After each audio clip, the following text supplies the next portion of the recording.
Magandang araw! April Marcas po, ang inyong pretty ate sa Edtech Unit. Alam ba ninyo na may webinar o online training session ng Edtech Unit tuwing Sabado? Ang araw na ito ay nakalaan para sa ating mga mahal na kaguruan upang turuan sila ng mga bagong kaalaman at kakayahan sa paggamit ng makabagong software at applications para sa pinaka-epektibong paraan at lubos mapaghusay ang kanilang paraan ng pagtuturo. This is also a refresher session for our beloved teachers to enhance their skills in technology. Every Saturday, we will conduct webinar sessions for teachers about the use, advantages, and relevance of different blended learning software applications. Ang webinar seryeng ito ay magsisimula ng alas 9 ng umaga hanggang alas 12 ng tanghali para sa morning session. Magsisimula naman ng alauna at magtatapos ng alas 4 ng hapon ang afternoon session. You can watch us in our DepEd Edtech Unit Facebook page, Educational Technology Unit YouTube channel, DepEd Tayo, and DepEd Philippines. Kita-kits tayo tuwing Sabado!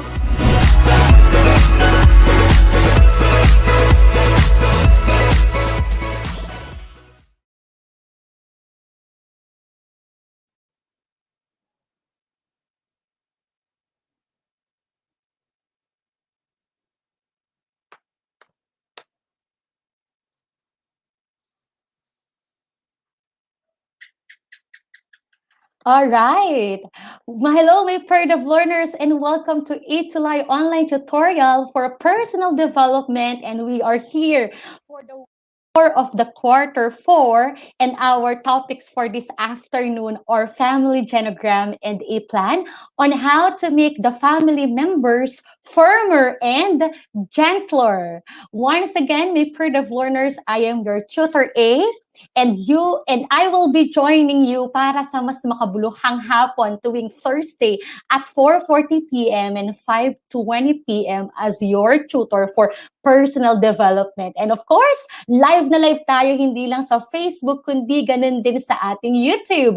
At wag na wag niyong kalilimutan na sumubaybay din sa ating DepEd TV every Wednesday at 5:35 to 6 o'clock para sa iba pang mga lessons natin dito sa personal development. And I am hoping na kayong lahat ay safe and sound. Pero bago yan, kumustahin ko muna ang ilang mga kasama natin mula sa Aliaga National High School, most especially sa ating faculty and staff. Magandang hapon po, Sir Norberto Calma, Ma'am Rizali Corpus, at ganun din binabati ko po lahat ng mga faculty and staff ng Maligaya National High School. Isang magandang hapon po sa inyong lahat. At magkakasama tayo muli per the learners. I know that you are all excited, and Tutor A is also excited for this afternoon because imagine we are already sa week 4 ng ating pag-aaral na hatid sa inyo ng ETUlay online tutorial program.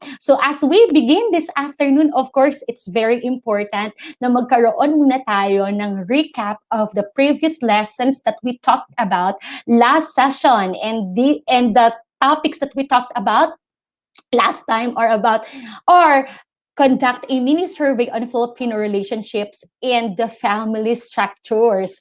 And Tutor A gave you an assignment about compiling your family members, right? And giving Tutor A short description about your family.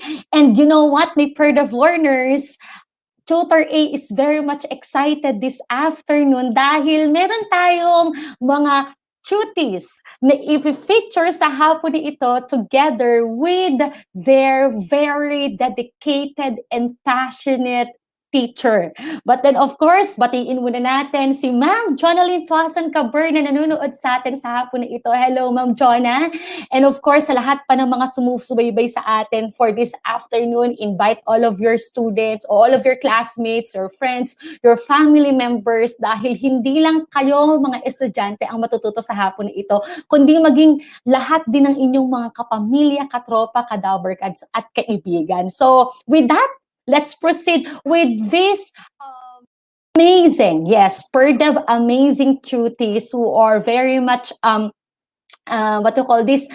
supportive, dedicated supportive sa ETUlay online tutorial program natin and of course dedicated sa kanilang pag-aaral. So tingnan natin at magsimula tayo kay Lorraine T. de Guzman ng Maligaya National High School SD Nueva Ecija ng 11 GAS. So there you go, you are truly amazing, Chuti Lorraine, dahil ibinahagi mo sa amin ngayon ang tungkol sa iyong family. And imagine, my part of learners, we can see right here the family members of Lorraine. And we are very much blessed na higit silang makilala for this afternoon. At basahin natin no, kung ano man yung mga description na gusto niyang i-share sa atin. Sabi niya gano'n, we are four in the family, my father, my mother, me and my little brother. And we have a family who spend time together, love and understand each other, and get on well together. Wow! So thank you so much, Lorraine. You are truly amazing. And of course, susunod naman si Christina Cassandra G. Leocadio ng 11 GAS mula sa Maligaya National High School. And as you can see dun sa picture na meron tayo on the screen, sabi niya ganun, my family structure is nuclear family, which consists of my father, my mother, me and my two brothers. And we have a simple yet happy and full of love family. Wow naman! Talagang punong-puno ng love sa hapon na ito sa lahat ng mga kapamilya nakasama natin for this afternoon. Kaya naman, you are truly amazing, Chuti Christina Cassandra G. Leocadio. And for our last Perdubs amazing Chuti, we have Mia A. Padilla ng Maligaya National High School.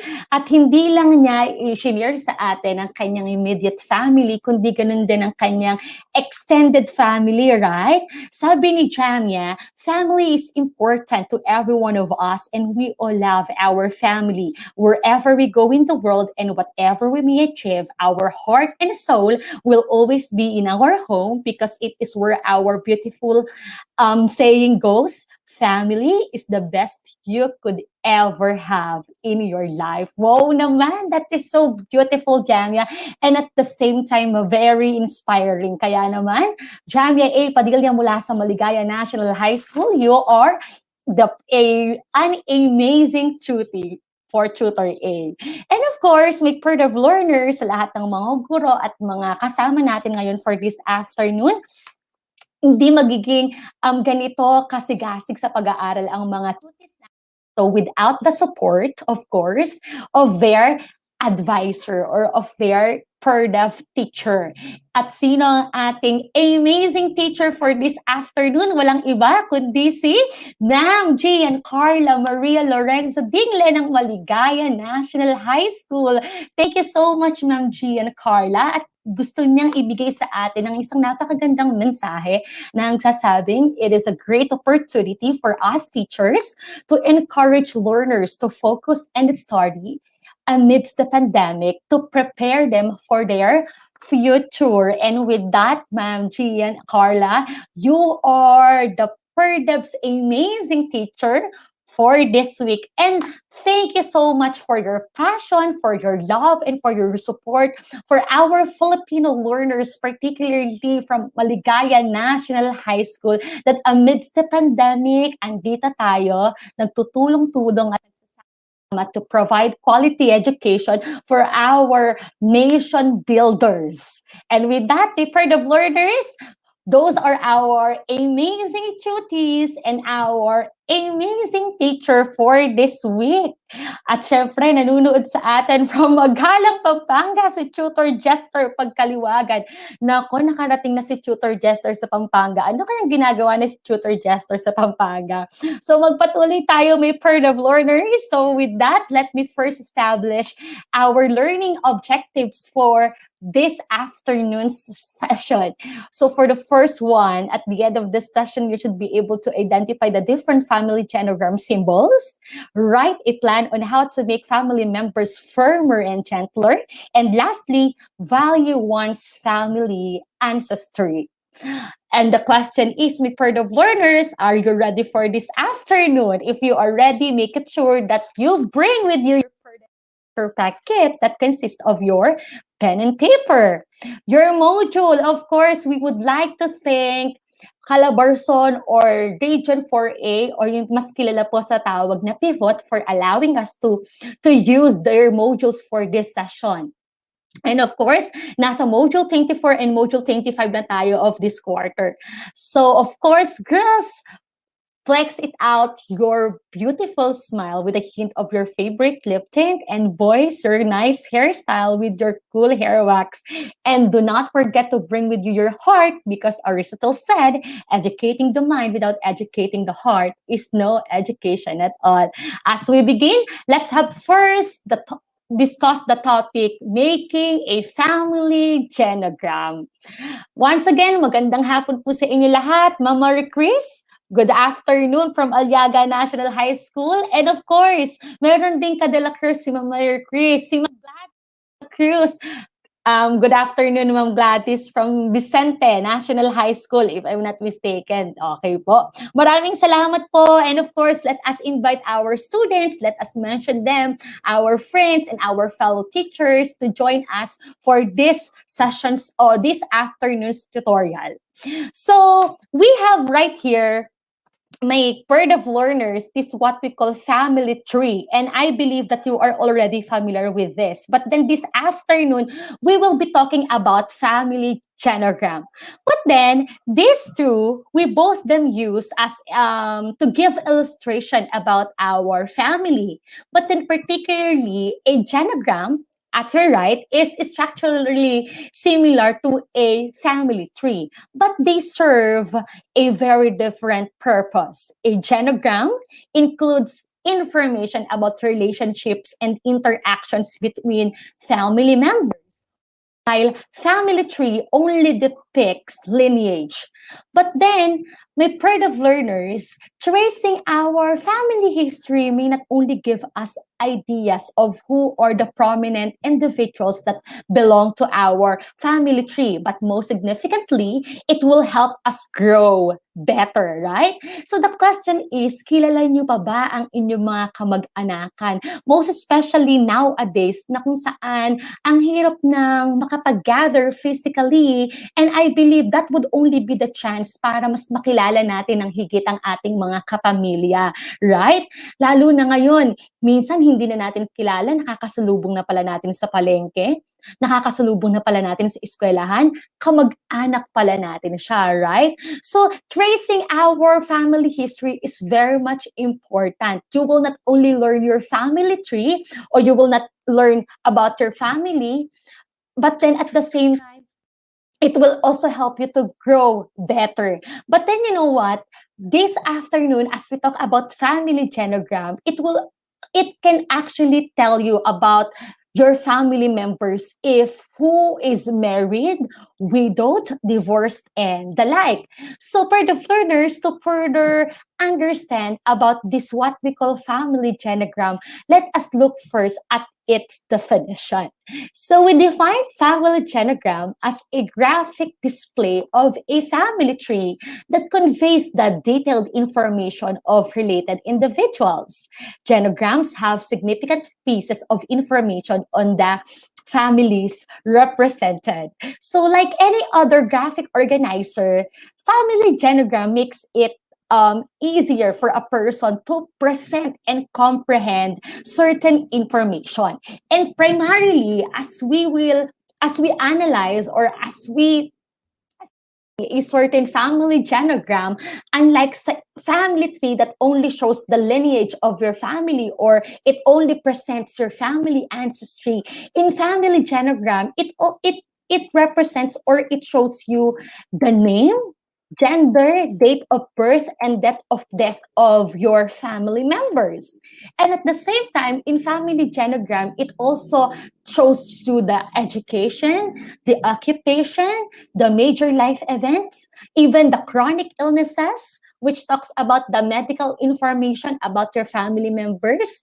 Yes, the social behaviors and even the nature of family relationships, just like emotional and social relationships. Plus, it also shows the hereditary patterns and psychological factors of your family members. So imagine family genogram is more detailed. It consists of different information about your family, and those information will help you to share with other people how your family members are connected with one another.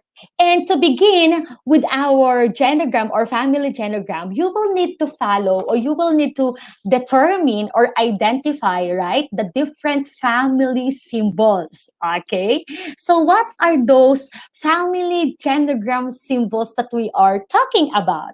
So let's begin, my part of learners, with this what we call the basic genogram symbols. So we have the square for the male as male symbol, circle for female symbol, and then we also have this what we call triangle for pregnancy. And if there is a gay in your family members, we have this symbol wherein there is a circle and in it is an inverted triangle. What about the lesbian symbol? So we have the square in it, right, is the, what do you call this, the triangle and inverted triangle rather for lesbian. So basically, these are just the genogram symbols that we oftentimes use when we are making family genograms. So you just have to be acquainted or familiar with these basic symbols that we are talking about. So what else do we have? We also have this what we call family relationship symbols. So if you can see, we have right here the triangle, the square, and the square, and then the circle. Wherein the square represents for male symbol, and the circle for female symbols. So you can see right here the symbols for marriage, okay, for engagement. Of course, we also have this what we call separation. In fact, so there is a line, no, diagonal line na nakahilig at your left if it is separation in fact, but if we are talking about legal separation, another diagonal line to your right. And of course, meron din tayong symbols for divorce. Okay, if a certain couple is already divorced, we will use two diagonal lines. We also have symbols for engagement and separation. Okay, we also have widowed, and then engagement and cohabitation. What do we mean by cohabitation? We refer to live-in partners. They are engaged and they are living together under one roof. We also have symbol for cohabitation. They are just living under one roof, but they are not engaged yet. And we also have this what we call legal cohabitation. And we also have love affair symbol. So see, it is more detailed, it is more specific, and once again, we are talking about family relationships. And always take note, may part of learners, ang ating square symbol ay laging nakalagay at your left. Okay? At yung ating, which symbolizes for male. And at ating circle symbol, which symbolizes for female, ay laging nakalagay sa right side. Okay, so let's proceed with other family genogram symbols. So we have here the children and birth symbols. So if you can see right here, we have here biological child. So if it's square, therefore, ibig sabihin, the biological child is a boy. Pero kung ito ay circle, therefore, it is a girl. We also have this what we call genogram symbol for an adopted child. Okay? At hindi lang adopted child, meron din tayong for foster child. So what do we mean by adopted and foster child? Pag sinabi nating adopted, you legally adopt someone else's child. Okay? Pag sinabi natin foster, you are just entitled, or you are just giving parental care to that particular child. But legally, you do not adopt him or her. Okay? We also have this what we call pregnancy. Okay, so if the mother is still conceiving a child, so ginagamit natin ang symbol na ito for pregnancy. What about for miscarriage? Okay, so ayan, meron tayong triangle and then meron tayong cross. Okay, or X at the center. What about abortion? Okay, so we have the triangle and then an X at the center and then isang horizontal line. And we also have symbols for male stillbirth and female stillbirth. So what do we mean by that? Anong kaibahan ng miscarriage, abortion, and stillbirth? So we all know pag miscarriage, so nakunan si mommy, right? But then abortion, okay, lag. But then male stillbirth or female stillbirth or stillbirth, mean that what does it mean? So it means that during the delivery, no, the mother lost her child, right, during the delivery. And of course, kung meron tayong symbols for children and birth, we also have this what we call death symbol. So if you can analyze, no, ginagamit natin at your left itong symbol na ito if death comes at unknown age. Okay, so we will just simply make a cross, okay, at the center of the circle or of the square. But then if there is specific information about the death of the family member, makikita natin dito yung kauna-unahan, the lifespan, which refers to 1920 to 2000. And you may also put age at the center of the circle or of the square. Ibig sabihin, ito yung edad kung kailan namatay yung isang family member natin. And at the same time, you may also include the cause of his death or her death. At malalaman natin mamaya kung ano nga ba yung mga family genogram symbols natin for medical symbols. Or medical symbols. Meron din tayo nen? Yes, of course, meron din tayo. But then, may part of learners, batiin muna natin yung mga kasama natin ngayon. Binabati natin si Lovely May Reyes ng 11 TVLHE, from Aliaga National High School, si Kylie Zal Eugenio ng 11 UM6, and si Lorraine Bayan ng 11 UM6, si Aliza Abogado ng 11 UM6, and of course, si Mark Jason Evangelista ng Aliaga National High School. Good afternoon, my part of learners! Of course. So now, for the next figure, let us have the relationships genogram symbols. So makikita natin dyan, di ba? We may also indicate the symbols for hate. What else? Distrust, violence, emotional abuse, manipulative, in love. Wow, ganyan pala ang family genogram symbols ng in love, no? Best friends, physical abuse, sexual abuse, and controlling. So imagine, my part of learners, we are very much detailed when we are talking about family genogram symbols. And here it is. Ito yung sinasabi ko kanina ng mga medical genogram symbols that we may include in our family genogram. So we have here the heart disease. So if you can see, we have here a little square inside a square na may kulay na red if we have, or if we are referring to heart disease. At breast cancer naman, at the right corner or at the right side of a circle. And of course, diabetes, tayong Alzheimer's disease, meron din tayong Down syndrome, depression, smoking, and substance abuse. So with that, my part of learners, we can indicate these symbols in our family genogram that will show us the other information specifically about our family members.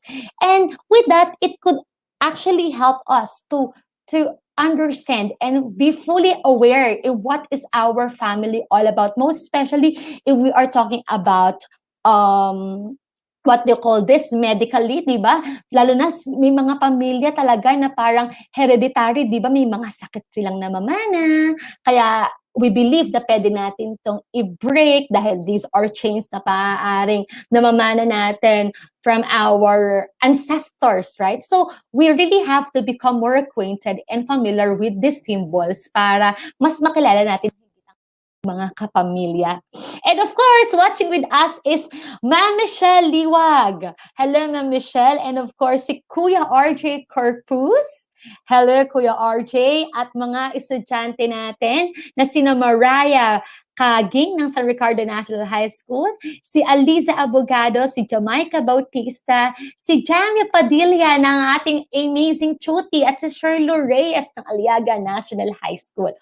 So now, we are already acquainted with the family's genogram symbols. The question is how to make a family genogram. So this is very simple, may per of learners. So we just have to follow 5 simple steps for us to come up with a family genogram.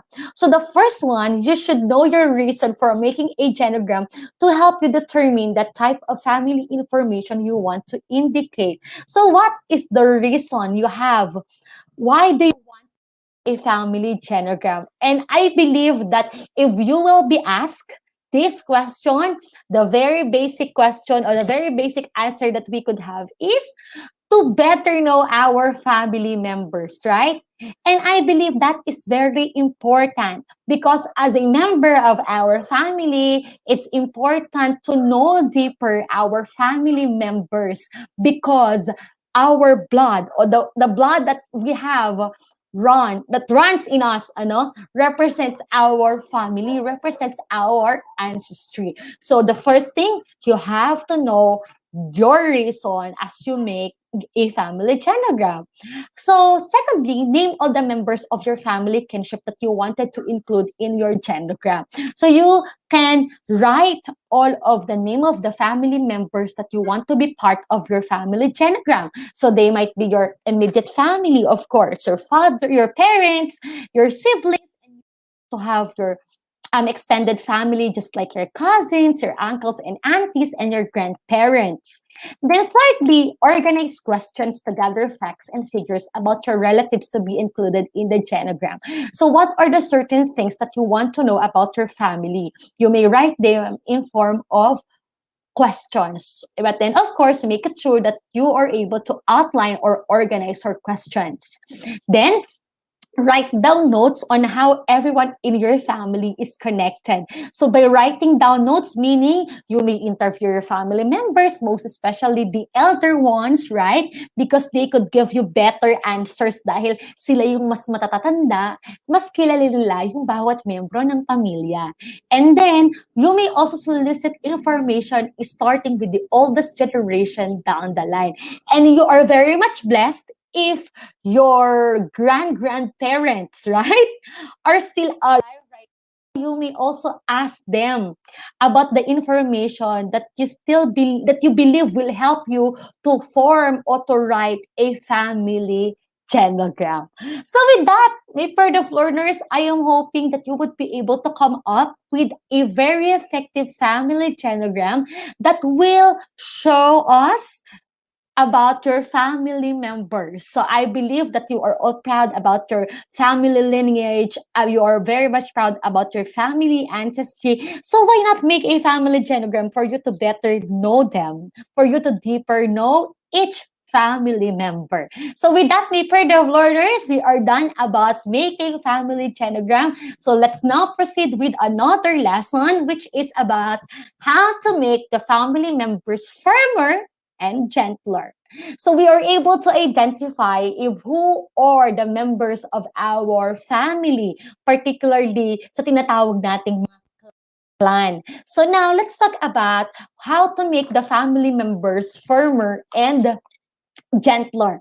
So my part of learners, one type of interpersonal relationship that we have just talked about, we talked about previously, right? Is this what we call family relationship? And the thing is, what do we mean by family? So basically, when we say family relationships, these are the basic relationships that people have in life since birth, especially of children born in a biological family. And we believe that these relationships play a vital role in shaping and developing an individual's well-being throughout his or her life. So, you know what? Our family might be different from one another because some families have a mom, dad, and a child, but other families include a step or pwedeng have siblings, grandparents, aunts, or uncles, or close family friends. Whichever way we may look at it, may per the Florders, every family wants to have a strong and positive members. That is why this afternoon we are going to talk about how to make our family members firmer and gentler. And this goal could be achieved if we fully understand, no, our roles that we should significantly play inside our family. So, I believe may per the learners na bawat isang miyembro sa ating pamilya ay mayroong ginagampanan role. For us to take care of this what we call family relationships, we should fulfill those roles and those responsibilities that we are talking about. But then, before we proceed that, let us have first identify the types of family relationship.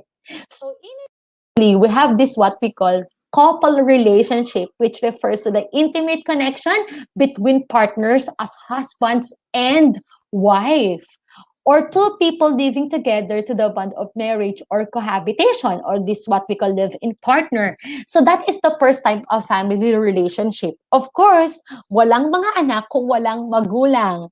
Of course, and we call that as husband and wife, and technically we call it couple relationship. The second type of family relationship is the parent-child relationship, which is the connection between parents to the child and children, either biological or adopted. Now, the question is, how is your relationship with your parents? Okay. Kamusta ang inyong mga relasyon sa inyong mga magulang, with per the learners? What about to our parents who are with us right now? How is your relationship with your child or with your children? Third one is the sibling relationship. Nako. And when we say sibling relationship, this is the connection between or among the brothers or sisters in the family.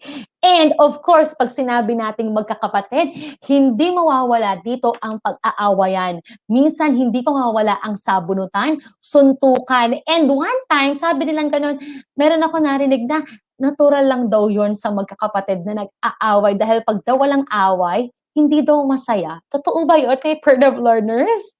And the fourth type of family relationship is the extended family relationship, which refers to the connection between the nuclear family with other members of the family. So last time, di ba, pinag-usapan natin yung extended family. So these are our connections and our relationships with the other members of our family, like our aunts, uncles, cousins, grandparents, and other relatives. So may per the learners, four types of family relationship: the couple, the parent-child, the sibling, and the extended family relationships. But then you know what?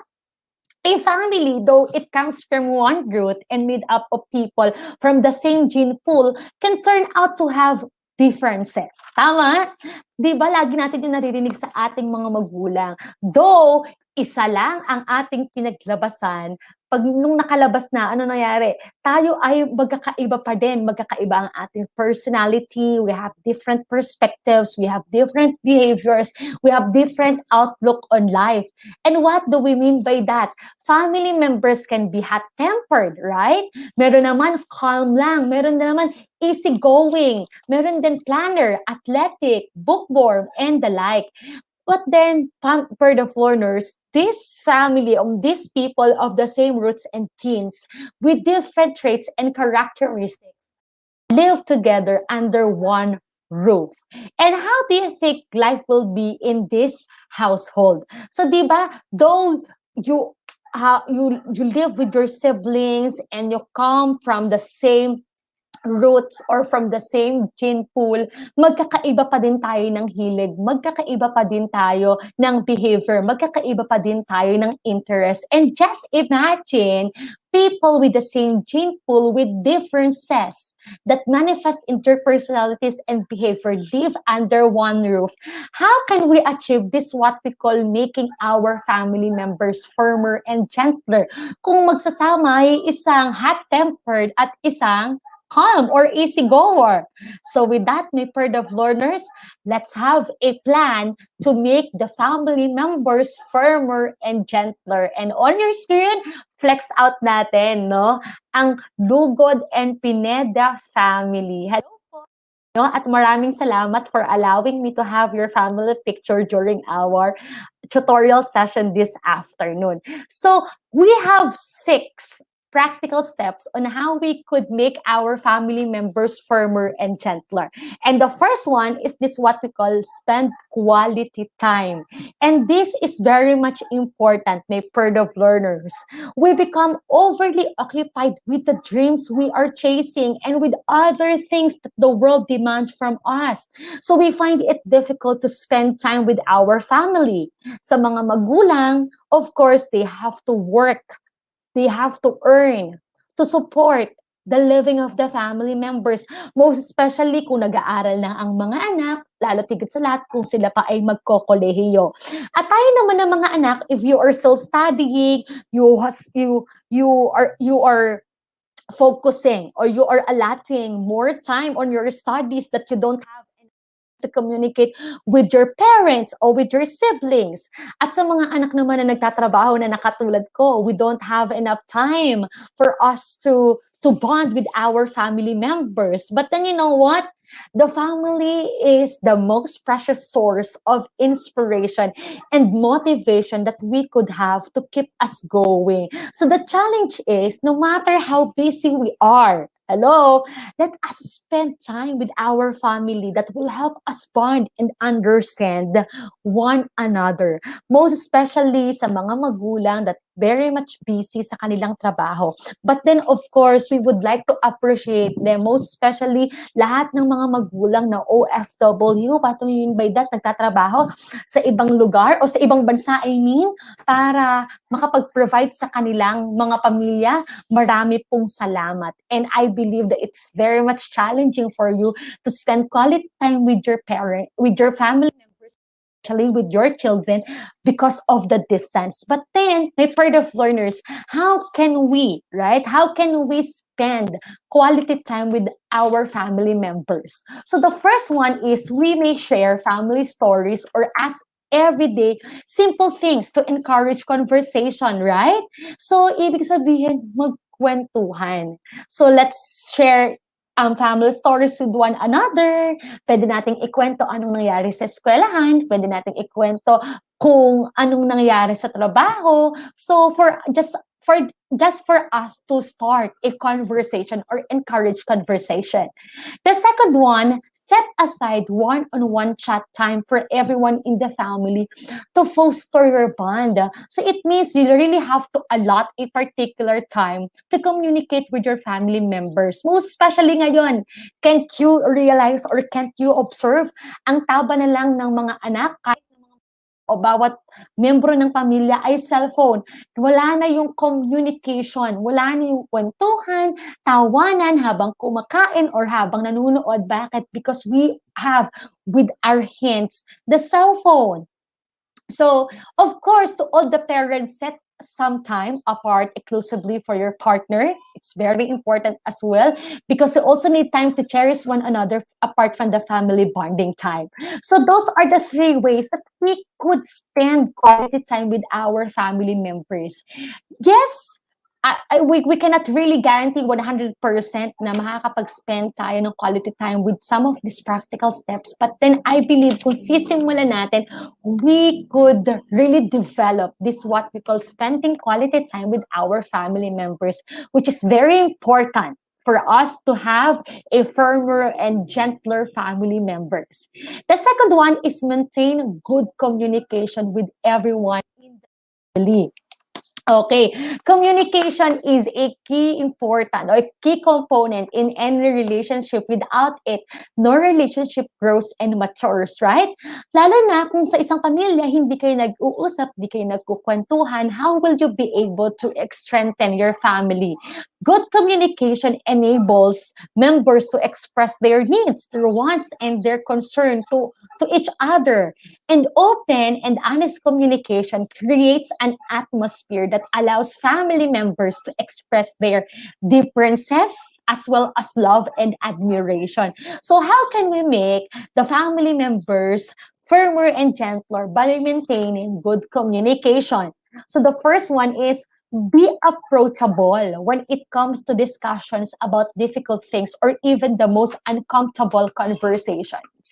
I believe may part of learners, kung meron mang isang lugar at mga tao na usapan ang mga uncomfortable conversation. What do you call that?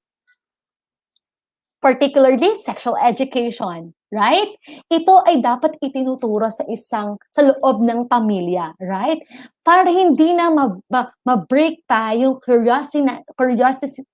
curiosity natin ng ibang tao or ng ating environment, because talking about these uncomfortable conversations will help the family members to build trust with one another, that they can go to family with any issue that they may have, whether it's all about their studies, all about their crush, di ba? Pinag-uusapan din natin to. And the key is be approachable. Lalo tigit sa lahat, kung ikaw ay magulang, show to your children that you are welcoming. You are very much welcoming and you are very much warm to talk about this kind of conversation or these kinds of conversation. And of course, be ready for a spontaneous conversation with kids. That's true, lalo na kung sino dito yung mga kapatid na maliliit, right?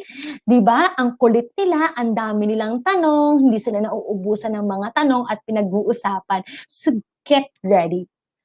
Of course, they are part as well of the family. At kahit na mga bata pa sila, we should not exclude them with this kind of conversation. Then, be prepared to talk about important matters concerning the teenagers. And that is what I am talking about. You know what, families might truly find it difficult to discuss sex, right? Alcohol, drugs, or finances with the younger members. However, it is possible. It is through a conversation that you can address these important matters. And the last one is encourage nonverbal conversation. Through what? Simple gestures like hug, kiss, right? And a tap on your shoulder. So this is how we could make our family members firmer and gentler by maintaining good communication. And the third one, it's very important, be a role model for the family. So now the question is, parents, what your kids see you do as they grow up is what you likely see them do when they are all grown up. What do your children see modeled in your character? So anong nakikita ng mga bata sa iyo bilang magulang? And I believe kung anong nakikita ng mga bata sa kanyang mga magulang, nadadala niya ito hanggang sa kanyang paglaki. If a child grows up, di ba? Lumaki sa isang environment na nagsisigawan. Therefore, pagdating niya sa kanyang eskwelahan or the way that he or she communicates with other people, lagi itong loud. Kung lumaki ang isang bata sa isang pamilya na murahan. Of course, wag kang magulat ko ang bata na ito ay matuto din magmura. So it's very important that we serve as a role model for our family members. And basically, I believe parents, kayo po ang kauna-unahan dapat na mag-serve na role model sa inyong mga anak. At sa mga nakakatandang mga kapatid, kayo din naman ay dapat na maging role model sa inyong mga nagkakabatang kapatid. Why? Because this, I believe, is the greatest gift that we can give to one another, to every single member of our family. The fourth one is deeply nourished love. And let me share with you these verses from the Bible, particularly in Ephesians chapter 5, verse 22 and 25. Sabing ganon, you know what? Wives, submit yourselves to your own husbands as you do to the Lord. And 25, husbands, love your wives just as Christ loved the church and gave himself up for her. Even the Bible speaks about nourishing love, a kind of love that nourishes. What do you mean by that? A love that supports someone's dreams, a love that supports someone's admirations, and specifically, sinasabi dito that for you to nourish that kind of love, sa lahat ng mga babaeng asawa, you have to submit to your husbands. At sa lahat ng mga lalaking asawa, you also have to love your wives with all yourself, just as how Christ loved the church. So by nourishing this kind of love, I believe that we could show our care and we could share our care with one another by being a thoughtful member of the family. We could also show the value of someone or of the family member that we are with inside our family. And of course, when we say nourishing love, no, we are talking about stopping, looking, listening, and studying that special person. If you have really that nourishing love, hihinto ka muna. Titingnan mo, makikinig ka at pag-aaralan mo kung ano man yung pangangailangan, anong klase ng tao, itong taong mahal mo in your family, right? And of course, if we have verses for husbands and wives or for our parents, we also have this verse to all the children in Ephesians 6 chapter verse 1. And it tells us, children, obey your parents in the Lord, for this is right. So children, you also have to nourish your love for your parents by showing respect and obedience towards your father and your mother. And it is a commandment with an invaluable promise. At alam nyo ano sabi sa Bible?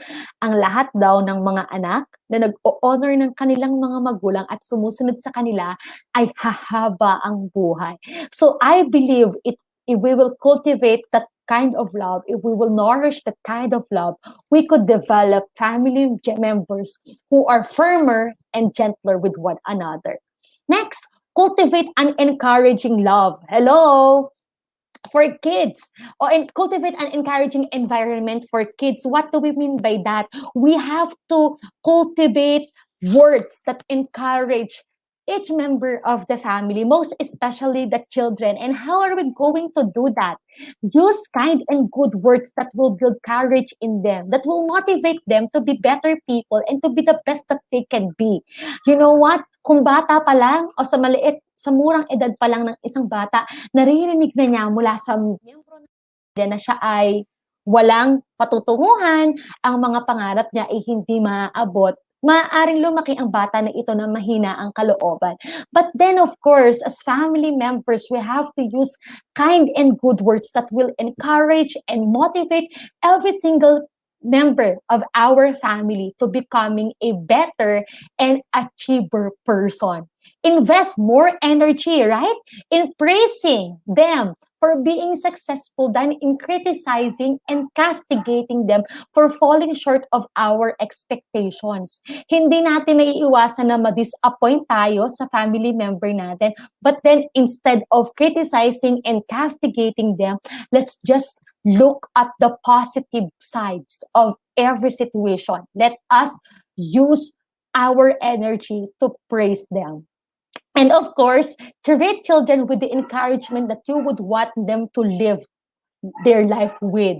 So, lagi encourage ang bawat isa. Lagi nating i-motivate ang bawat isa so that no matter what the interest of each family member, skill level, or dreams, they will never be shut down. And the last one, turn conflict a pathway to intimacy. At madalas, laging nating nami-misinterpret yung conflict. Laging itong isang negatibo o laging negatibo ang pagtingin natin. But then, if we could look at another side of it, we can see it as a potential, right? Conflict is the process we go through and the price that we pay for intimacy. Sa lahat ng mga problema, sa lahat ng mga challenges na kinakaharap ng isang pamilya, mas na-develop ang intimacy at mas na-develop ang relasyon nito. Most especially if you are all one in overcoming that certain conflict. So how are we going to do that? Acknowledge the conflict. Kailangan pag-usapan anumang problema, anumang challenge ng pamilya. Determine the possible solutions to the conflict. Pag-isipan natin, how can we overcome this? How can we overcome this certain conflict in the family? And the last one, each member of the family should commit themselves to solve this conflict. So there you go, my part of learners. Those are the practical steps on how we could make our family members firmer and gentler. And I believe sa pamamagitan ng 6 na bagay ni ito, we could look for this what we call family goals na tinatawag natin. So, bawat pamilya, tama, ay may goal, right? So, it's very important na maging goal natin sa ating pamilya to be firmer and gentler with one another.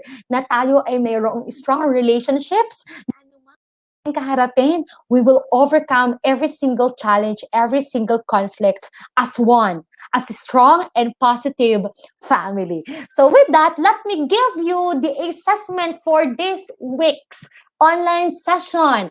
And for our first assessment, my part of learners, I have here a sample of family genogram, and I want you to analyze or describe the family relationships that we have right here. And this is the Burgos family genogram. And you have this activity on in your module, right? So i-analyze natin and allow tutor A to help you to describe or analyze these family relationships that we have right here. So basically, we have Joel Burgos and Lita Burgos that if we can see, they are what? Husband and wife. And their marriage has blessed with 2 children, okay, who are Jaime Burgos and Joseph Burgos. So, parehas na lalaki, right? Because we have here square symbols. And when we say square symbols, square symbol, it refers to the male member of the family. So, at your side, or at your right, I mean, who is Joseph Burgos. So he is in a long-distance relationship with Lita Madrigal. Nako, in a relationship pala si Joseph, okay? And the name of the person whom he's with in a relationship is Lita Madrigal. All right. So what about you, my part of learners? How can you describe, no, the Burgos family genogram that you have here on your screen? If you have any other answer, pwede natin itong i-comment or sa ating comment section. At mamaya, basahin ni Tutor A. And for another assessment, my part of learners, let's have here this what we call your family goal. So it means that you're going to write a plan on how you could make the family members firmer and gentler by following this simple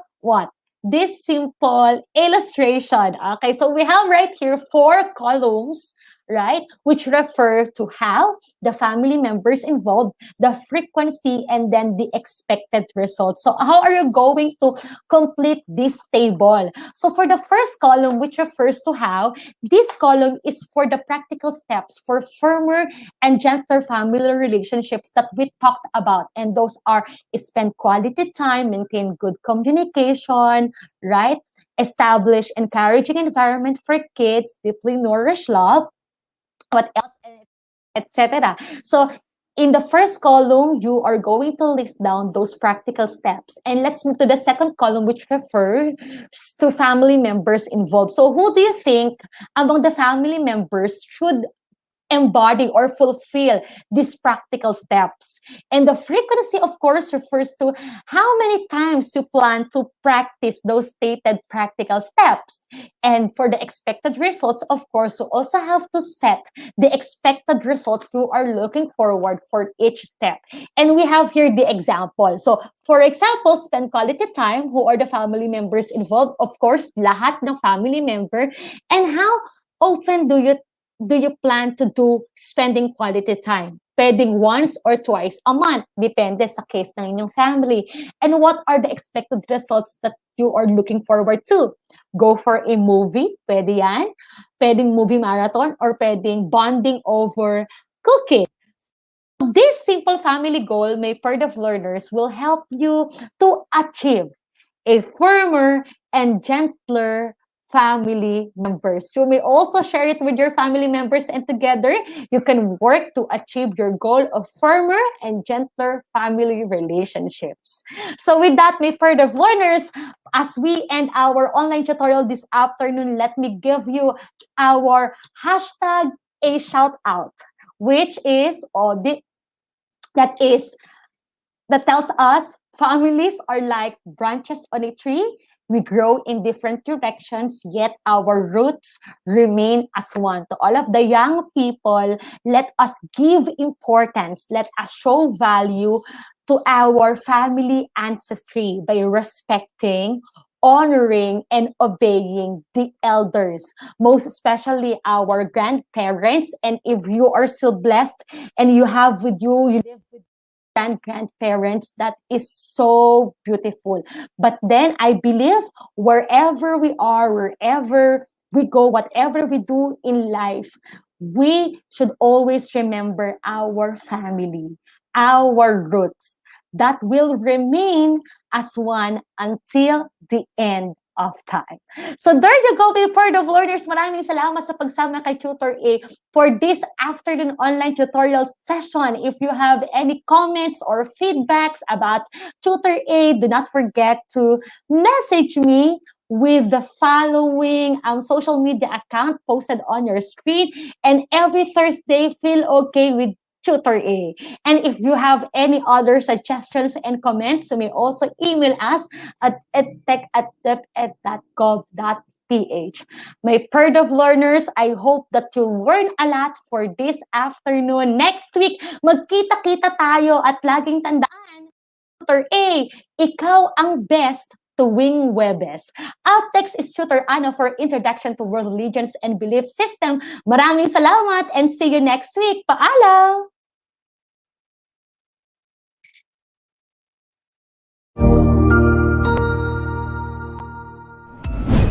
Sigurado ako na marami ka na namang natutuhan sa ating ETUlay tutorial session ngayong araw. Tandaan, ito ay hindi lamang para sa ating mga mag-aaral, kundi pati rin sa ating mga minamahal na guro at mga magulang na kaagapay natin para maituloy ang pagkatuto sa kabila ng nararanasang pandemya. Patuloy ding sumubaybay sa DepEd TV para sa mga araling ginawang video episodes. Mapapanood ito mula Lunes hanggang Sabado, alas 7 ng umaga hanggang alas 7 ng gabi sa inyong mga telebisyon. Abangan bukas mula 1:00 ng tanghali ang iba pang aralin sa ating ETUlay free online tutorial session sa mathematics. I-like and subscribe at manatiling nakasubaybay sa ating ETUlay tutorial session sa DepEd Edtech Unit FB page at Educational Technology Unit channel sa YouTube at sa DepEd Tayo at DepEd Philippines social media accounts. Paalam!